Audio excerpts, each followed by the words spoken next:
Well, I know what it fucked up.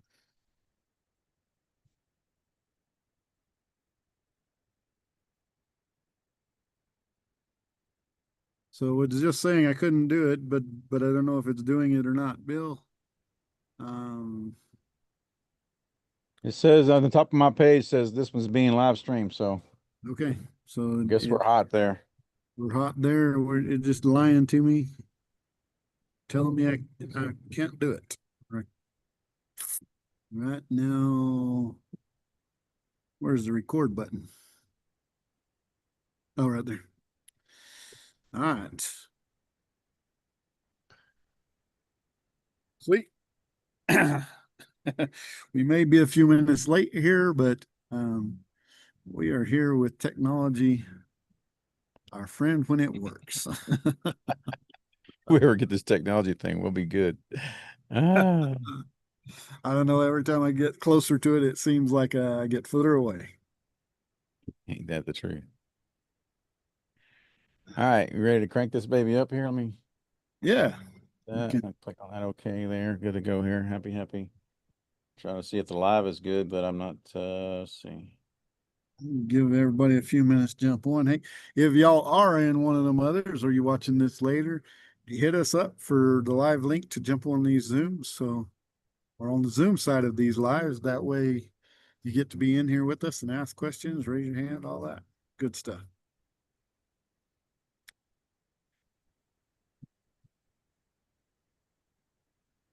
What we should do maybe is put a link someplace on our screen where we could see it.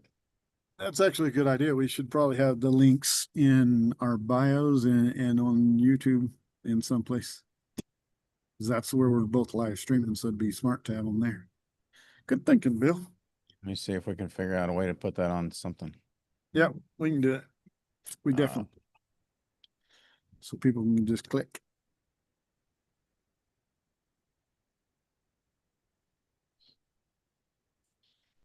direct link, meeting registration.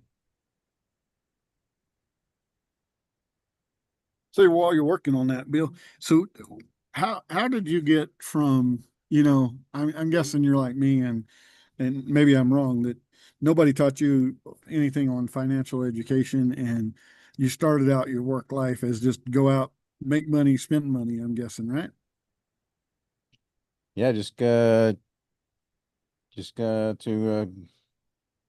figure it out. I mean, if your checkbook don't balance every week, then you got a problem. So So was it just too much of the checkbook doesn't chapter of hard knocks, I guess you might say. yeah.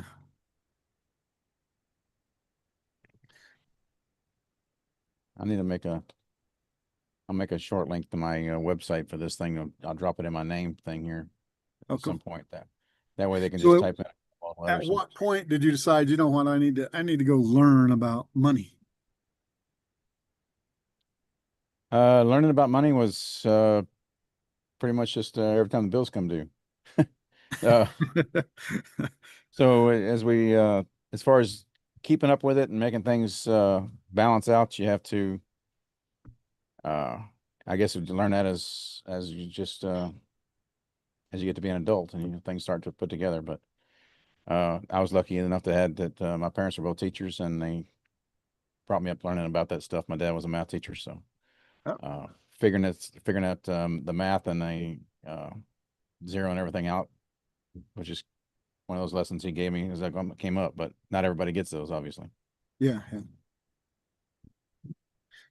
So was there any tough point that you were like, um, I've got to start doing something different. You were in mode A or B or whatever, and then there was a tough point you had to go through to say, oh, wait, I gotta change this up. Yeah, I had some financial issues back in the day and things, bad credit and all that. And but as you start finding out that things work a whole lot easier with good credit, Hmm. you get lower interest rates and your insurance is cheaper and just little things work out better. And I had clearance issues to deal with in the military. So it's just something I had to work on. It took me a long time to once you get your credit bad, it's really hard to fight it. You've got to really be on top of it on a really constant basis to bring it back up. So it took me years to get all that balanced out. So Hmm. people who have a It's like, bad start in life on as far as their checkbooks and things like that, it's a job. You got to really stay on top of it. So don't ever let it get bad. Be my recommendation. It's get, really hard. get It's like getting a zero on your test from your school. You know, it takes a lot of A's to bring them back up. That's actually a good metaphor there because I'm guessing most all of us have got a zero or an F one time or another. So Yeah. well, cool. I think if anybody should be on that's coming on. So if you want to kick this thing off, well, All right. I'm gonna switch over to this other page here. It's like, all right, opening. Welcome back to Bank on Purpose. I'm Texas Bill Pace. and I'm Jody Ogden. Together, we're here to help you take control of your money, protect it, and grow it without the headaches of tenants and toilets. In the last few episodes, we talked about private lending, why it's powerful. Today we're going a little deeper and really look into step by step on when you decide to be the bank. So, And y'all stick around to the end because we're inviting you to join us live in Dallas this October, where we'll show you how to put these steps into action.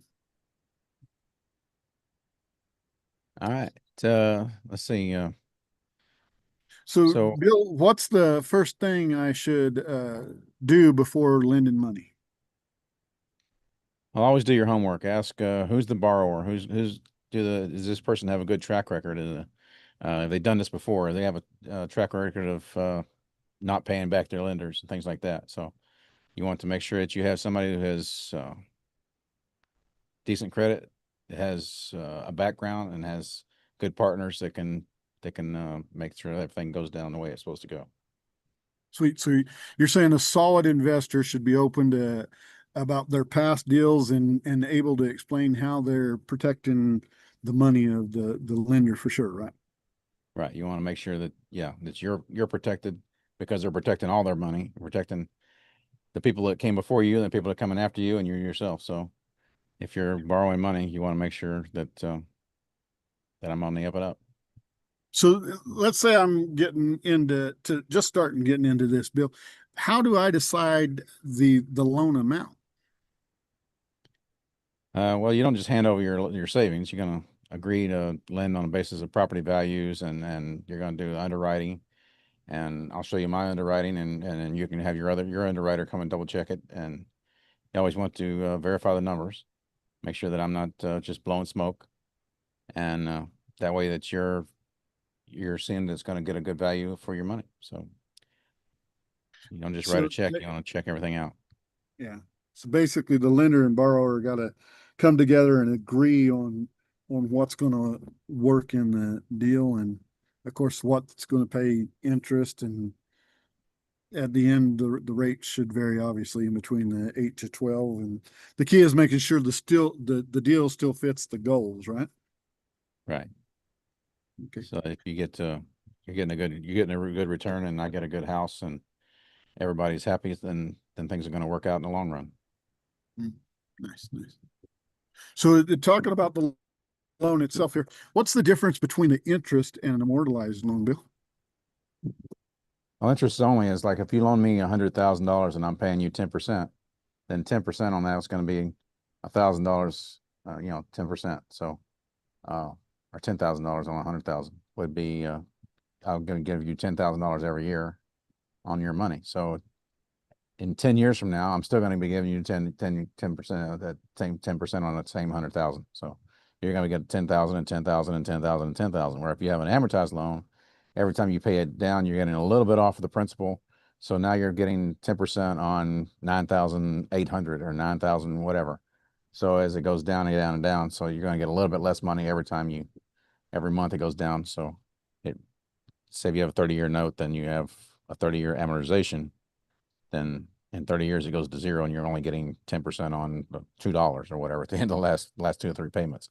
if you have a interest only, you're going to be getting that same $10,000 back on that 100K for as long as I have the money. Nice. So if let's say I invested in your deal out of my Roth, let's say, and my goal in my Roth is to build it more.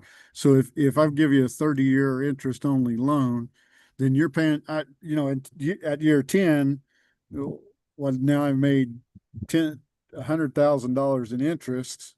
And so I'm going to make 300,000 in interest, and you still owe me in year 30, you still owe me 100 grand. I sure do. Nice. Because you're pretty good. So that's still, I still have that 100 in my pocket. So yeah, whether I've reinvested it or moved it or paid off the note or whatever I've done with that money, I still owe you that money regardless. And then of course, every month that I pay off on the house, you've got more and more equity in the house as you're getting more and more security built up into your asset as things get paid off. So as things work down in lower numbers as time goes by, the asset has more and more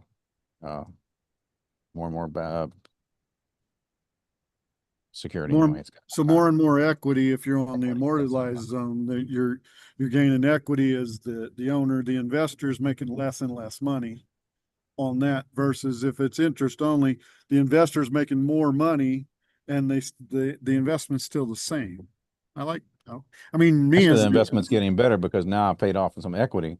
So if I defaulted somewhere along the way, instead of say I only had 40,000 in equity or something, and I've got 100,000 in equity or whatever the equity numbers work out. But because now the house is being paid down a little bit at a time as I'm working it down. So yeah, that's on the more equity immortalized. built into the house. But on the interest only, the way that that's going to work is it's still going to be a better deal for you. You've made the extra money and you're still making the extra money, and they still owe you the 100,000 at the end. But actually on the equity part, the house is growing equity too. So you're getting better protection the more years down the road you got too. So That's it's what a I was saying. win. You're better It's a protected. win-win for the investor going the interest only over the immortalized, where it's a win on both parts. It's just a better win for the investor on the interest only. And the longer you leave your money in there, as opposed to taking it out and putting it back and taking it out and putting it back. So every time you take it out for a month or whatever, that's a month that didn't make that money. So Yeah. if you if it sits around for 6 months before we find another house to put it in, that money's sitting there doing nothing. So if you just leave it in that one property, the property's going up in value. You're more and more protected, and you're still getting the same money over and over every day from as long as we have the money. So it Nice. just works out better. The long-term stuff works out a lot better for everybody. Cool. So, Bill, do I need a lawyer when I'm just getting into this and stuff? Absolutely. You always want to have a professional check it out, whether it's title companies, lawyers, have your own underwriters. You want to make sure you have all your own people double check things as we go through. Basically making sure that your loan is definitely legally tied to the property is the goal there. And Absolutely. yeah, whether it's your attorney or the closing, the title, the escrow company, and all that, make sure you double check everything. Right. So, what about taxes? How are returns taxed, Bill? Like on the interest I'm making, I guess. How's that taxed for me? Well, if you have a regular IRA, it's going to be taxed in whatever tax bracket you're in, or if it's in a solo or a Roth type. Well, solo doesn't matter. If it's a Roth type, it would be tax free. But you always want to make sure that you're checking with your tax attorney, and because we're not tax people, this is how it works. But if you have exact questions, you just make sure you're with your tax attorney. And so he actually makes a good point. This is entertainment, y'all, and it's good information, but always check it with the professionals that you pay for the stuff. So the other thing is, if you lend cash, the interest on that is actually income, and that's taxed as income. That's why most people actually love using the self-directed retirement accounts, because you either defer tax on one side, or like you said in the Roth, you grow it tax free. So how do I actually get paid, Bill? Well, it's all in the pay structure. It's all going to come from when it goes through closing, everybody gets paid. So it's as whether if you borrowed it for a short term thing, then it would go at closing. If not, it may come back when we sell the house, or if we have whatever you're comfortable with, and you say you want to lend it for 5 years instead of 20. If I own the house 30 years and you only want to own it, you only want to keep your money out 5 years, and then reevaluate it. We'll just set up the note that way so that we're going to plan to have you either refinanced out or someone else take your position. Or maybe you might decide that money is just rolling over and making good money and you don't want to mess with it. At that time, we can make a decision. But And of course, you'll be however you like it, whatever you want to structure it as. gotcha. And of course, we always set that up at the beginning, right? And then the payments are clear, predictable, and automatic. So everything's And goes smoothly. you set it up in advance, so okay, I want to only invest for 5 years or whatever. So actually, I got my daughter's wedding in 5 years, and I want to plan for that. I'm going to build up this equity in this thing, and then I need to get it out so I can do this, or I'm going to buy a house or whatever I'm going to do in that period of time. And who knows what's going to happen in 5 years? You might decide to just leave it there, or you might decide to refinance, or we do something else. But if you want it out in 5 years, we'll get you out in 5 years. Cool. So what's the exit strategy if things don't, go as planned? We always have more than one exit. So so we're buying a pad split, or we're setting us up at we're just going to make really good money because we're renting out by the room. That's our primary exit. But if that doesn't work, we like to have another way out where we can do a short term, or we can do a midterm, or we can do sober living, or just plain old rent. So there's multiple ways to get out. And we always have at least 2 or 3 ways to back up our money just in case, so that no matter what, we're not going to leave anybody stranded. Cool. And of course, the whole thing with the right investors, and of course, you as the lender should be paying attention to the value to the property value to the loan income in the loan amount. So you never want to be above 75% of loan to value. As the lender, now there's other structures maybe that goes a little bit higher and stuff, but really the 75, you have the percent of loan to value, you have the best protection. But you're not telling them the reason that they have that best protection. The best protection is at that 75% mark. That's where your DSCR loans and things come in. There's other types of loan programs that will pay out at 75 plus percent. So if we had to refinance, we can still get that money back out of it because the bank is going to loan us up to 75 or 80% on the property value at the adjusted gross value. So if we have, that's why we always get that. We keep that as a safety buffer just in case. Yeah. Yeah. If it comes down to it, we can always go to the bank and pull out the money and get your money back safely. Yeah. That's the idea. Keep it as secure as you can, and of course, do things right from the get go. So, Absolutely. say I'm a lender and I'm enjoying the way this is going, Bill. Can I scale it? Yeah, we have multiple investors that we can set you up with. If I don't have a house this week and you need to put money in and you need to get it moved, we have a whole community of people who are buying different types of properties. Or if you're ready to go again, we'll start looking for a house that's going to fit your buy box and things that you want to do, so that we're going to make sure that you're covered, and we're going to get as much value as you can get, so that you can scale it any way you want. And of course, in that, if you're whether it's our deal or somebody else's, you always want to do your due diligence. I mean, even with us, you want to do your due diligence, make sure that Always double check us. Yeah. yeah.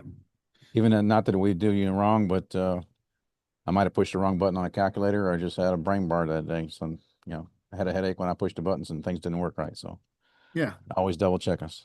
that's it. Even, That's no matter who you're dealing with. Even if we were to point you in the direction of one of the uh, people we know that we trust, and we would send you to, you do the due diligence just like you would with us, and I expect you to do the due diligence every time. I mean, I'm going to do everything I can to do the right thing all the time, but it's always make sure that, like Bill said, if I hit the wrong button, my number could be, a small amount off, which makes it not a good deal.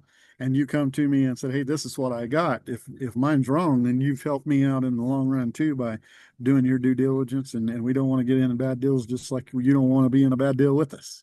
That's right. We'll run the numbers again until we get it right.